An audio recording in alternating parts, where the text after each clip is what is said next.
দেখছেন TV9 বাংলা, রয়েছে আমি শুভজিৎ মিত্র। ঘড়ির কাঁটা বলছে এই মুহূর্তে 6টা 58। শুরু করছি প্রাইম টাইম ডিবেট। বাংলা যা ভাবে, বাংলা অনেক কিছু ভাবছে জানেন তো। বাংলা ভাবছে এই IPL চলছে, কে চ্যাম্পিয়ন হবে। বাংলা ভাবছে দিল্লিতে কে কত ভোট নিয়ে সরকার গঠন করবে। বাংলা ভাবছে ডায়মন্ড হারবারে অভিষেক বন্দ্যোপাধ্যায়ের বিরুদ্ধে কারা কারা দাঁড়াবেন। এখনো পর্যন্ত অভিষেক বন্দ্যোপাধ্যায়ের বিরুদ্ধে SUCI ছাড়া কেউ প্রার্থী ঘোষণা করেনি। কেন করেনি? কোনো কৌশল? অতিথিরা রয়েছেন, যাবো তাদের কাছে। তবে তার আগে প্রতিবেদনটা দেখুন।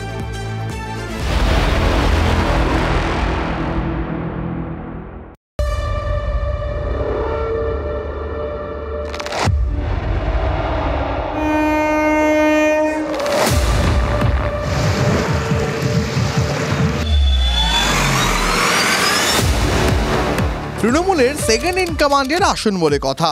রাজ্য রাজনীতিতে তাই অন্যতম চর্চার কেন্দ্র ডায়মন্ড হারবার। এবার সেখানে জয়ের হ্যাট্রিকের লক্ষ্যে নামছেন অভিষেক বন্দ্যোপাধ্যায়। বুধবার থেকে নিজের কেন্দ্রে ভোটের প্রস্তুতিও শুরু করে দেবেন তৃণমূলের সর্বভারতীয় সাধারণ সম্পাদক। অভিষেকের নাম ঘোষণার 2 সপ্তাহ পরেই তৃণমূলের কাছে কার্যত ফাঁকা মাঠ ডায়মন্ড হারবার। অভিষেকের কেন্দ্রে এখনও প্রার্থীর নাম ঘোষণা করতে পারেনি বিজেপি। ISF এর হয়ে নওশাদ সিদ্দিকী লড়বেন কিনা তা নিয়েও যেমন ধোঁয়াশা, তেমনই বামেদের অবস্থানও অস্পষ্ট। কংগ্রেস কি করবে তাও অজানা। বিরোধী দল হিসাবে হাই প্রোফাইল এই আসনে এখনো পর্যন্ত প্রার্থী ঘোষণা করছে SUCI। নানা ইস্যুতে অভিষেককে বিরোধীরা নিশানা করলেও কেন তাঁর কেন্দ্রের প্রার্থী দিতে এত সময় লাগছে? প্রশ্ন উঠছে এমন একটা হাই প্রোফাইল কেন্দ্রে তৃণমূলকে কি ওয়াকওভার দিচ্ছে বিরোধীরা? ISF চেয়ারম্যান তথা ভাঙড়ের বিধায়ক নওশাদ সিদ্দিকী দীর্ঘদিন ধরে বলে আসছেন তিনি ডায়মন্ড হারবারে লড়তে চান। প্রথম দিন যখন ঘোষণা করেছি যে জায়গায় ছিলাম, যে এনার্জি নিয়ে বলেছি, আজকেও আমি আপনার স্টুডিওতে বসে ওই এনার্জিতে আছে আমার।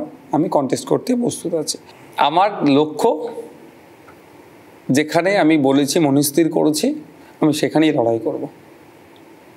সেখানে না হলে ওর অল্টারনেটিভ কোনো জায়গায় দিলে আমি লড়াই থেকে নিজেকে অব্যাহতি নেব। কিন্তু আমি আশা করছি এখনো পর্যন্ত আমি ডায়মন্ড হারবারে লড়াই করছি। নওশাদ যখন দলের অবস্থান নিয়ে ধোঁয়াশায়, তখন ডায়মন্ড হারবারে নিজেদের প্রার্থী ঘোষণা করেনি বামেরা। আবার ISF কেও ছাড়েনি। ISF তো ডায়মন্ড হারবারে ইন্টারেস্টেড আমি শুনিনি, আপনি শুনে থাকতে পারেন। ডায়মন্ড হারবার সিটের মধ্যে তো ভাঙন নেই। এই কথা যদি ওই সিনিয়র লিডারের কান অবধি না পৌঁছায়, তাহলে এরপরে দায়িত্ব নিয়ে আমাকে ওনার কানে কানে বলে আসতে হবে। তাহলে চাইছেটা কি, দলটা তুলে দেবো? এই প্রেক্ষাপটে ডায়মন্ড হারবারে প্রার্থী হওয়ার জন্য সরাসরি বিরোধী দলনেতাকে চ্যালেঞ্জ ছুড়েছে তৃণমূল। অভিষেক তো জিতবে 4 থেকে 5 লাখ ভোটে। তো শুভেন্দু সারা বছর অভিষেক অভিষেক অভিষেক অভিষেক অভিষেক যদি দম থাকে, ডায়মন্ড হারবারে দাঁড়িয়ে বলো দলকে, কেউ রাজি হচ্ছে না, আমি শুভেন্দু অধিকারী দাঁড়াচ্ছি, চ্যালেঞ্জ করছি, জামানত বাজাতে পারবে না। এই অবস্থায় ডায়মন্ড হারবারে লড়ার ব্যাপারে আগ্রহ দেখিয়েছেন এখনো পর্যন্ত টিকিট না পেয়ে মন খারাপ করা রুদ্রনীল ঘোষ। ক্রিমিনালদের সঙ্গে যে দলের এত আত্মীয়তা ঘনিষ্ঠতা, সেখানে যে কোনো জায়গা থেকে যদি দল প্রার্থী করার কথা আমাকে ভাবে 100%, সেখানে ডায়মন্ড হারবারে যা আসানসোলতা। 2014 লোকসভা নির্বাচনে ডায়মন্ড হারবারে 71,298 ভোটে জেতেন অভিষেক। আর গত লোকসভা ভোটে মার্জিন কার্যত 4 গুণ বাড়িয়ে 3 লক্ষেরও বেশি ভোটে জয়ী হন তিনি। 2021 বিধানসভা ভোটে ডায়মন্ড হারবার লোকসভার অন্তর্গত 7টি বিধানসভাতেই জিতেছে তৃণমূল কংগ্রেস। তৃণমূলের সেনাপতির আসনের প্রার্থী নিয়ে এখনো কেন বিরোধীরা দোলা চলে? ডায়মন্ড হারবারে বিরোধীদের এমন অবস্থান কি আরো সুবিধা করে দিল শাসক দলকে? Bureau report, TV9 Bangla. মানে এই হচ্ছে প্রতিবেদন। প্রতিবেদনের বাইরেও তো অনেক প্রশ্ন থাকে, যে প্রশ্ন যারা ওই রাজনৈতিক দলগুলোর সঙ্গে যুক্ত তারাই দিতে পারবেন। এই মুহূর্তে অতিথিরা আমার সঙ্গে রয়েছেন। কে রয়েছেন চট করে পরিচয় করিয়ে দিই। তৃণমূল কংগ্রেসের তরফ থেকে রয়েছেন ডক্টর কৌশিক বিশ্বাস, স্বাগত আপনাকে। বিজেপির তরফ থেকে রয়েছেন ডক্টর অব্র সেন, স্বাগত। কংগ্রেসের তরফ থেকে রয়েছেন পার্থ মুখার্জি, স্বাগত। এবং রয়েছেন CPIM এর তরফ থেকে আইনজীবী অতনু চ্যাটার্জি। অতনু, আপনাকেও স্বাগত। আরও দুজন অতিথি বাইরে থেকে থাকবেন আমাদের সঙ্গে আলোচনায়। অতনুকে দিয়ে শুরু করি। অতনু, কি ব্যাপার, অপেক্ষা কেন করা হচ্ছে? নওশাদ দাঁড়ায় কিনা তার জন্য? দেখুন, ডায়মন্ড হারবার কেন্দ্র আপনি যা দেখলেন, 1 জুন নির্বাচন কমিশন যা বলেছে, 1 জুন হচ্ছে নির্বাচনের দিন পড়েছে। এখন এই ক্ষেত্রে খুব পরিষ্কারভাবে আপনারা বলার সময় দেখালেন যে প্রতিবেদনে নওশাদ সিদ্দিকী নিজে আগ্রহ প্রকাশ করেছেন ওই সিটে তিনি কন্টেস্ট করতে চান নির্বাচনে অভিষেক বন্দ্যোপাধ্যায়ের বিরুদ্ধে। কারণ সামগ্রিকভাবে আমরা চাই যে তৃণমূল এবং বিজেপি এই দুই অশুভ শক্তির বিরুদ্ধে মানুষের যে সর্বাত্মক জোট সেটা গঠিত হোক, এবং নওশাদ সিদ্দিকী যদি নির্বাচনে প্রতিদ্বন্দ্বিতা করেন অবশ্যই তিনি যা বলেছেন আমরা আশা করব যে তিনি প্রতিদ্বন্দ্বিতা করবেন। না হলে তখন ভাবনা চিন্তা করা যাবে, এখনো তো 2 মাসের উপর সময় রয়েছে। না হলে ভাবনা চিন্তা করা যাবে, যদি নির্বাচনে প্রতিদ্বন্দ্বিতা করেন তো অবশ্যই ভাবে উনি যেটা বলেছেন, উনি নির্বাচনে প্রতিদ্বন্দ্বিতা করলে আমরা 21টার মতো সিটে আমরা অলরেডি হচ্ছে ক্যান্ডিডেট ডিক্লেয়ার করে দিয়েছি, আগামী দিনে আরও সিটের ডিক্লেয়ার করা হবে। ডায়মন্ড হারবারে এখনও আমরা ডিক্লেয়ার করিনি। নওশাদ সিদ্দিকী তিনি আগ্রহ প্রকাশ করেছেন নির্বাচনে। আচ্ছা, এটা কি নওশাদ দাঁড়ালে তারপরে সেই অনুযায়ী সিদ্ধান্ত, আইএসএফ এর অন্য কেউ দাঁড়ালে অন্য সিদ্ধান্ত? দেখুন, আইএসএফ এখন অবধি যে কটা সিটে ক্যান্ডিডেট ডিক্লেয়ার করেছে তার মধ্যে ডায়মন্ড হারবারে ডিক্লেয়ার করেনি আইএসএফ এর কোনো ক্যান্ডিডেট লিস্ট। আমরাও আমাদের ডায়মন্ড হারবারে কোনো ক্যান্ডিডেট এখন অবধি আমরা ঘোষণা করিনি। কাজে নওশাদ সিদ্দিকী যেহেতু নিজে দাঁড়াতে চেয়েছেন, উনি যদি নির্বাচনে প্রতিদ্বন্দ্বিতা করেন আমরা চাই উনি নির্বাচনে প্রতিদ্বন্দ্বিতা করুক ডায়মন্ড হারবার থেকে। সেক্ষেত্রে যদি পরবর্তীকালে যদি অবস্থার পরিবর্তন হয়, পরবর্তীকালে দল যা সিদ্ধান্ত নেওয়া সেটা নেবেন। বেশ, আইএসএফ এর প্রতিনিধি রয়েছেন আমাদের সঙ্গে তাপস ব্যানার্জি বাইরে থেকে রয়েছেন, আপনাকে স্বাগত তাপস বাবু, এবং রয়েছেন এসইউসি এর তরফ থেকে তরুণ নস্কর। তরুণ বাবু আপনাকে স্বাগত। তাপস বাবু আপনার কাছে একটু যাই, নওশাদ সিদ্দিকী কবেই তো বলে দিয়েছেন যে দল চাইলে দাঁড়াবেন, দলের সুপ্রিমো, এত কেন সিদ্ধান্তহীনতা নাকি? নামটা বলে দিলেই তো হয়ে যায়। না, বিষয়টা হচ্ছে দেখুন, যদি সেই কথাই বলেন তাহলে সব দলই কি তার প্রার্থী যথাসময়ে একসাথে পাবলিশ করেছে কি? সহমত আপনার সঙ্গে বলেনি। শুধুমাত্র আপনি আইএসএফ এর কথা বলছেন কেন, নওশাদ ভাইয়ের কথা বলছেন কেন? আমরা তো ছোট দল, আমাদের দল হলেও যদি কেউ ভেবে থাকেন যে নওশাদ ভাই শেষ কথা বলবে তাহলে কিন্তু ভুল করবেন। ছোট দল হলেও তার একটা গঠনতন্ত্র আছে, তার একটা কেন্দ্রীয় কমিটি আছে, রাজ্য কমিটি আছে। তারা যখন মনে করবে প্রার্থী তালিকা ঘোষণা করে দেবে, সেখানে নওশাদ ভাইও দাঁড়াতে পারে বা আমাদের অন্য কেউ দাঁড়াতে পারে, সেটা পার্টির সিদ্ধান্ত। কে কোথায় দাঁড়াবে তার ইচ্ছা প্রকাশ করলেই তো আর পার্টি সেটাকে প্রাধান্য দেবে না। সে তো আমরাও শুনতে পাচ্ছি বামফ্রন্টের অনেকে এখানে দাঁড়াতে চায়, ওখানে দাঁড়াতে চায়, তাই বলে কি সে কি প্রার্থী হচ্ছে? আমরা কি দেখলাম, বিজেপি থেকে কারা বাদ গেল? আমি জানতাম সজল ঘোষ প্রার্থী হবে, বিমান শঙ্কর নন্দ প্রার্থী হবে, তারপরে XYZ প্রার্থী হবে। তারা কি প্রার্থী হয়েছেন? ওদের পার্টি মনে করেছে। আমাদের পার্টি যদি মনে করে নওশাদ সিদ্দিকীকে ডায়মন্ড হারবারে দাঁড় করাবে, এখন সময় আছে তো। না, আপনি দুটো যে রাজনৈতিক দলের উদাহরণ দিলেন আপনি তাপস বাবু, একটি বামফ্রন্ট আর একটি হচ্ছে বিজেপি, দুটোই রেজিমেন্টের দল, লিডার বেস দল নয়। আপনারা কি মনে করেন আইএসএফ লিডার বেস নয়, রেজিমেন্টেড? একদম একদম going to be regimented. বেশ, বিজেপির কাছে যাই, আপনারা অপেক্ষা করছেন কেন? দেখুন, আমাদের সঙ্গে তৃণমূলকে তুলনা করলে খুব ভুল করা হয়। কারোর তুলনা না, আমি আপনাদেরকে জানতে চাইছি আপনার, কারণ এই মুহূর্তে দাঁড়িয়ে তো তৃণমূল কংগ্রেস খালি ওখানকার প্রার্থী দিয়েছে। তো তৃণমূল কংগ্রেসের গঠনতন্ত্রের কথা আমি আর বলছি না, তৃণমূল কংগ্রেসের মোডাস অপারেন্ডিটা নিয়ে বলতে পারি। এরা হচ্ছে ফাঁকা ব্রিগেডে র্যাম্প ক্যাটওয়াক করাবে এবং তাই করে প্রার্থী এরা ঘোষণা করবে। আমাদের দলটা এভাবে কিন্তু কোনোদিনও চলেনি, চলবেও না। একটা মৌলিক ফারাক আছে ভারতীয় জনতা পার্টির সঙ্গে এই তৃণমূল নামক সার্কাস পার্টি। তো এরা যা করছে করতে দিন। আমাদের কেন্দ্রীয় নেতৃত্ব অলরেডি অনেকগুলো সিটের যারা প্রার্থী আছেন তাদের নাম ঘোষণা করেছেন, এবং খুব শীঘ্র কয়েকটা যে কেন্দ্র বাকি রয়ে গেছে সেগুলোও ঘোষণা হয়ে যাবে। দুশ্চিন্তার কোনো কারণ নেই, মিডিয়ার আপনাদের কোনো চিন্তার কারণ নেই। ওখানে আমাদের যখন প্রার্থী ঘোষণা হবে আপনারা দেখতে পাবেন, এই যে তৃণমূলের বড় বড় এই কুণাল কুমার ঘোষ আর কয়েকজন নেতা বড় বড় লাপাচ্ছে চাপাচ্ছে, সব লাপানি জাপানি দেখবেন কমে যাবে। তখন দেখবেন ভয়ে কাচুমাচু হয়ে গেছে, যে হারে না যেতে তখন বুঝতে পারবে না। এটা হচ্ছে তৃণমূল, ওরা র্যাম্প ওয়াক করেছে, ক্যাটওয়াক করেছে, ওদের করতে দিন, আপাতত ক্ষণিকের আনন্দে থাকতে দিন, সময় একদম উত্তর দিয়ে দেবে। পার্থবাবু, আপনারা কোচবিহারে প্রার্থী দিয়ে দিলেন বামেদের বিরুদ্ধে, ফরওয়ার্ড ব্লকের বিরুদ্ধে, এখানে দিচ্ছেন না কেন? কার জন্য অপেক্ষা করছেন? না দেখুন, এখানে ডায়মন্ড হারবারে আমরা লড়াই করবো না, এটা তো আমরা আগেই বলেছি। আমরা মোটামুটি 12টা সিট, আমরা যেটা আমাদের কথা আছে, আমরা সেই 12টার মধ্যে ডায়মন্ড হারবার নেই। 12টা কাকে ছেড়েছেন? বামেদের 12টা কাকে ছেড়েছি মানে 12টা আমরা নিয়েছি। আচ্ছা, আপনারা বাকিটা কাকে ছেড়েছেন?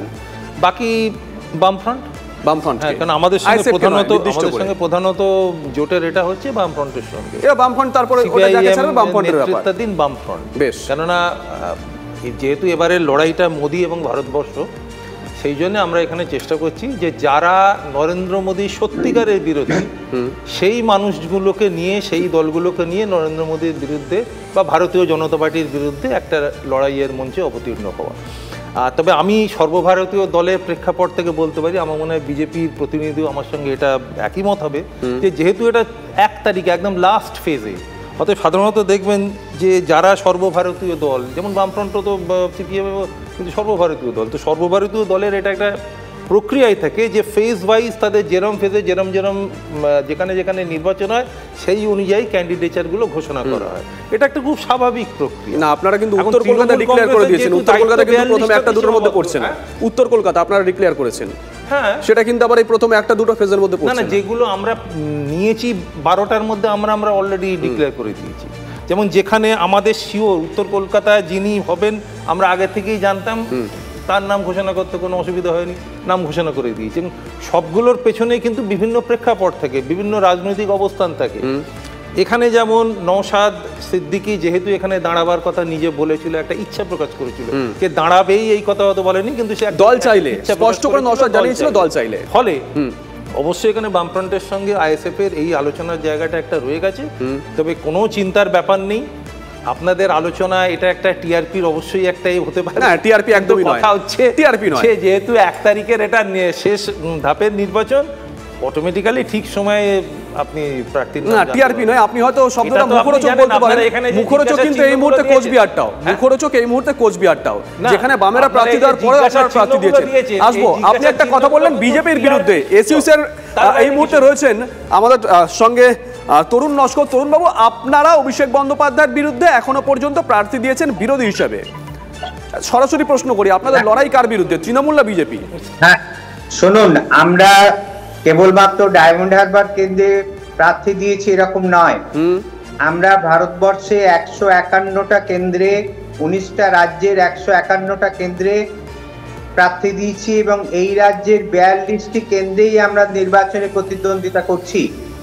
আমরা মনে করি যে দুটো জোট অর্থাৎ এনডিএ এবং ইন্ডিয়া জোট, এই দুটোই কিন্তু বুর্জোয়া দলের জোট।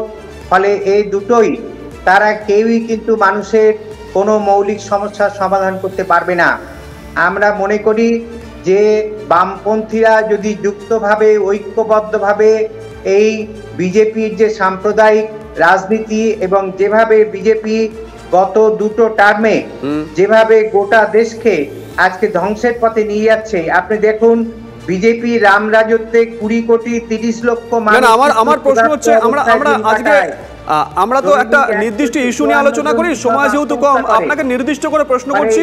আপনি বলছেন এনডিএ বা ইন্ডিয়া, ঐক্যবদ্ধভাবে আন্দোলন। আমার প্রশ্নটা একটু শুনে নিন তরুণবাবু, একটু প্রশ্নটা শুনে নিন। আমরা সমস্ত কেন্দ্রেই লড়ছি, কেবলমাত্র সমস্যা হচ্ছে মনে হয়। আপনি একটু প্রশ্নটা শুনুন, শুনতে পাচ্ছেন আমার কথা? হ্যাঁ, শুনতে পাচ্ছি। হ্যাঁ, আপনি বললেন যে আপনারা ইন্ডিয়া বা এনডিএ কারোর দিকে যাননি, কারণ সেটা বুর্জোয়ারা জোট করেছে। যারা ইন্ডিয়াতে নেই বা এনডিএতে নেই, যেমন ধরুন আজকে আইএসএফ বা আসাদুদ্দিন ওয়েসির দল, এরা তো কোনো জোটেই নেই। এদের সঙ্গে একটা বন্ধুত্ব হতে পারতো না আপনাদের? এরা তো জোটে নেই, কোনো জোটেই নেই এনারা। এখানে তো কথাই এলো আন্ডারস্ট্যান্ডিং। এই যে বামফ্রন্টের একজন নেতা বলেছেন যে ওই আইএসএফ ওখানে দাঁড়াবে বলেছে, মানে কোথাও তো তলায় তলায় একটা আন্ডারস্ট্যান্ডিং আছে। এবং গত বিধানসভা থেকে তো সেই আন্ডারস্ট্যান্ডিং কেন বামেদের সঙ্গে তো প্রকাশ্যেই 2021 থেকে না, তাদের সঙ্গে জোট আছে। সেই জোটটা লিখিত হোক অলিখিত হোক, জোট কিন্তু আছে। জোট নেই এটা কিন্তু বলা যাবে না। আমরা গত বিধানসভা ইলেকশনের সময় বুঝতে পেরেছি, আপনি একটু সঙ্গে থাকুন, আসবো আপনার কাছে। বুঝতে পেরেছি, একটু সঙ্গে থাকুন। তৃণমূল কংগ্রেসের কাছে একটু যাই। ডক্টর কৌশিক বিশ্বাস আমাদের সঙ্গে রয়েছেন। কৌশিক বাবু, জানি না হয়তো এই আলোচনায় আসার আগে, আলোচনার থেকে যাওয়ার পরে বিভিন্ন রকম আরও প্রতিক্রিয়া হবে, কিন্তু এখানে দাঁড়িয়ে আপনাকে সরাসরি প্রশ্ন করছি, আপনারা খুশি? পরবর্তী সময় আবার দেখবেন না তো ওস্তাদ শেষ রাতে মেরে দিল? প্রথমেই তৃণমূল কংগ্রেসের পক্ষ থেকে TV9-এর সমস্ত দর্শকবৃন্দকে জানাই শুভ সন্ধ্যা। আমি আপনার প্রশ্নে সরাসরি উত্তরে আসছি।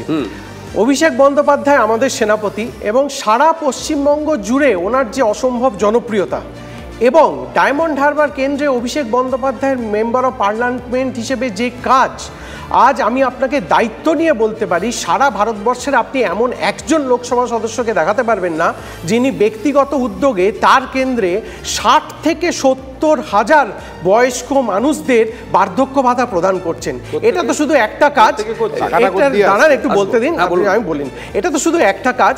এরকম ভাবে যদি বলা যায় অভিষেক বন্দ্যোপাধ্যায়ের যে অসম্ভব নিজের কেন্দ্রে জনপ্রিয়তা, সেই জনপ্রিয়তায় ভয় পেয়ে অন্য কোনো রাজনৈতিক দলের লোকেরা আর ওনার বিরুদ্ধে প্রার্থী হতে চাইছেন না।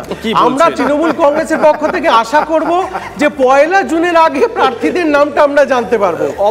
1 জুনের আগে আমরা প্রার্থীদের নামটা জানতে চাই। অভিষেক বন্দ্যোপাধ্যায়ের বিরুদ্ধে লড়াই করে হারিয়ে অভিষেক বন্দ্যোপাধ্যায়ের বিরুদ্ধে 2019 লড়াই করে 4,70,000 ভোট পেয়েছে বিজেপি। কোন মানুষটা ঘটিবাটি হারিয়ে হারতে চান? দেখুন, আমি তো কাউকে বলার সময় বলিনি, তো বলিনি, কোন মানুষটা ঘটিবাটি হারিয়ে হারতে চান বলুন। অভিষেক বন্দ্যোপাধ্যায় 3.5 লক্ষ ভোটে জিতেছেন আগের নির্বাচনে, এইবার সেটা 4 থেকে 5 লক্ষের উপরে হবে।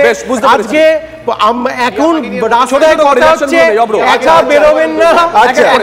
আমি তৃণমূলের তৃণমূলের এই আভ্যন্তরীণ, আচ্ছা ঠিক আছে দাদা, তৃণমূলের এই আভ্যন্তরীণ কম্পিটিশনটা দেখে আমার আস্তে আস্তে পেটে ব্যথা হয়ে যাওয়ার মতো ফিকির। বিশ্বাস করুন, অনেক নিন্দুকরা বলেন যে পিসিমণি নাকি মেগালোমেনিয়াক, কিন্তু আজকে কৌশিকদার কথা শুনে মনে হচ্ছে পিসিমণিকে একদম 10 গোলে ছাপিয়ে গেলেন ভাইপো।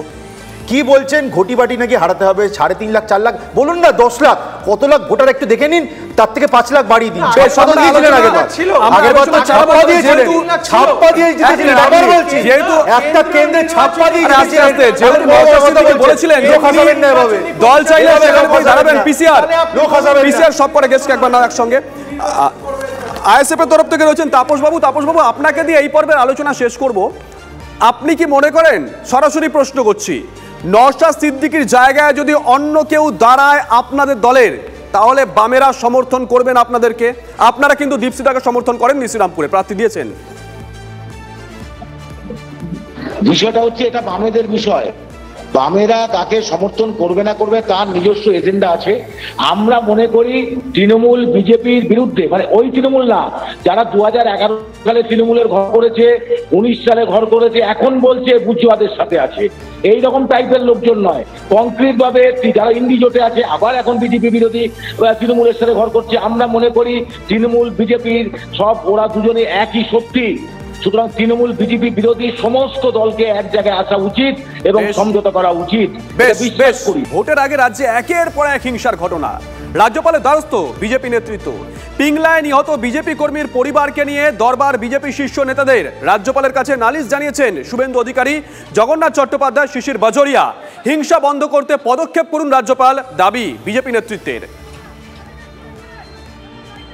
এই যে জঙ্গলের রাজ চলছে, আমরা ইতিমধ্যে নবনিযুক্ত ডিজির সঙ্গে পরশুদিন যোগাযোগ করার চেষ্টা করেছিলাম, তিনি রেসপন্স করেননি।